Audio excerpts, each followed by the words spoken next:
आरक्षणाचे मागतकरी बनण्यापेक्षा बौद्ध बनून संविधानाची अंमलबजावणी करणारे सत्ताधारी बना. काय? आरक्षणाचे मागतकरी बनण्यापेक्षा बौद्ध बनून संविधानाची अंमलबजावणी करणारे सत्ताधारी बना. खर तर आरक्षण हा हक्क आहे, परंतु झाले काय?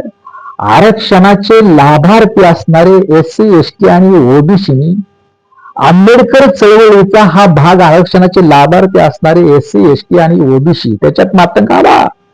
तो आंबेडकर चळवळीचा जनाधार आणि भाग न बनल्यामुळं, आंबेडकर चळवळीमध्ये सहभाग आणि योगदान न दिल्यामुळं आज आरक्षणाचे लाभार्थी असणारे एससी, एसटी आणि ओबीसी यांना आरक्षणा या घटनात्मक हक्क आणि अधिकार सुद्धा भीक म्हणून मागायची वेळ आली हो. आणि ती भीक म्हणून सुद्धा त्यांना मिळणं आता कठीण झालंय, अशी अवस्था आहे. लक्षात घ्या, आरक्षण हा जातीचा विषय नव्हता.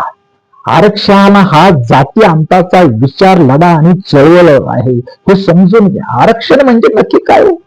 आरक्षण म्हणजे सवलत आणि हक्क, याच्यातच अडकलोय आपण. अरे त्याच्यात पुढचं आरक्षण आहे, ते समजलंच ना, समजतच नाही. ही बेमान आहे आरक्षणाच्या बाबतीतली बेमान आहे. आरक्षण हा जातीचा विषयच नाही. आरक्षण हा सवलतीचा विषय नाही. आरक्षण हा निळ हक्काचा विषय नाही. आरक्षण हा जाती अंताची चळवळ आहे. आरक्षण हा जाती अंताचा विचार आणि लढा आहे, हे समजून घ्या. आरक्षण हे एससी, एसटी, ओबीसीना एकत्र आणण्याची भूमिका आहे हो. काय?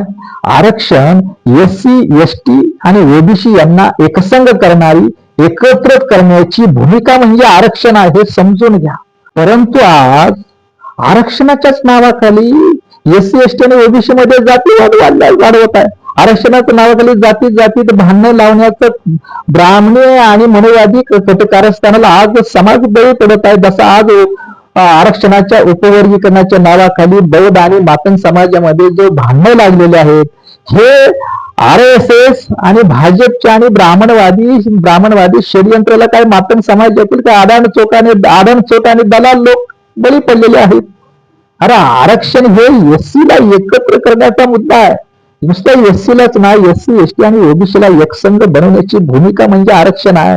आणि ही भूमिका लक्षात न घेता तुम्ही आरक्षणाच्या उपवर्गीकरणाच्या माध्यमातून एससी मध्येच फूट पाडायला निघालेला आहे आणि वेगळं निघालेला आहे. हा आरक्षणाच्या भूमिकेच्या विरोधातला मुद्दा आहे. सगळ्यात महत्वाचा मुद्दा असा आहे की आरक्षणाचे जे लाभार्थी आहेत, एससी, एसटी, ओबीसी आणि इतर मराठा आणि इतर घटक, हे पूर्व आश्रमीचे बौद्ध आहेत, परंतु याची त्यांना जाणीवच नाही. काय?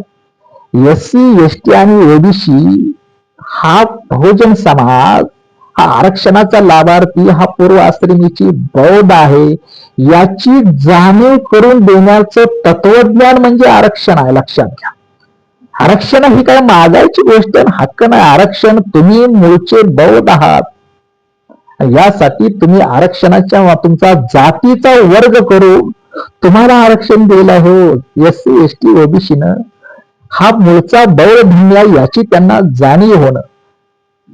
परंतु आज असं आहे की या एससी, एसटी, ओबीसी हा स्वतःला हिंदू म्हणून घेतोय आणि जोपर्यंत तो हिंदू धर्माचा भाग म्हणून स्वतःला समजेल, तोपर्यंत एससी, एसटी आणि ओबीसी मराठा कधीच एकसंघाने एकत्र येणार नाही.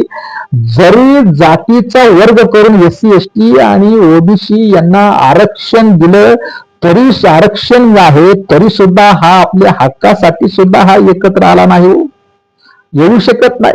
एससी, एसटी, ओबीसी आरक्षण या हक्काच्या लढाव्यासाठी सुद्धा एकत्र आला नाही, उलट त्यांच्यामध्ये फूट पडायला लागलेला आहे.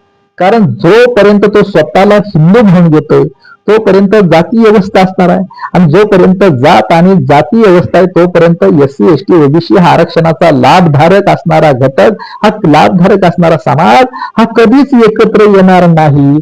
आणि म्हणून आरक्षणाचे लाभार्थी असणारे एससी, एसटी, ओबीसी हे बौद्ध आहेत, याची त्यांना जाणीव व्हावी. आणि म्हणून आरक्षणाचे मागतकरी बनण्यापेक्षा बौद्ध बनून संविधानाची अंमलबजावणी करणारे सत्ताधारी बना. आरक्षण हा बौद्ध धर्माकडे जाण्याची घरवापशी होती. काय? आरक्षण आरक्षण ही एससी एसटी ओबीसींना बौद्ध धर्माकर घर वापसी करण्याचा मार्ग होता. हा मार्ग जरी स्वीकारला असता आरक्षणाच्या लाभार्थी असणाऱ्या एससी एसटी आणि ओबीसी तरी सुद्धा आरक्षणाची 100% अंमलबजावणीच काय, पण संविधानाची 100% अंमलबजावणी झाली असते आणि लोकशाही यशस्वी झाली असते.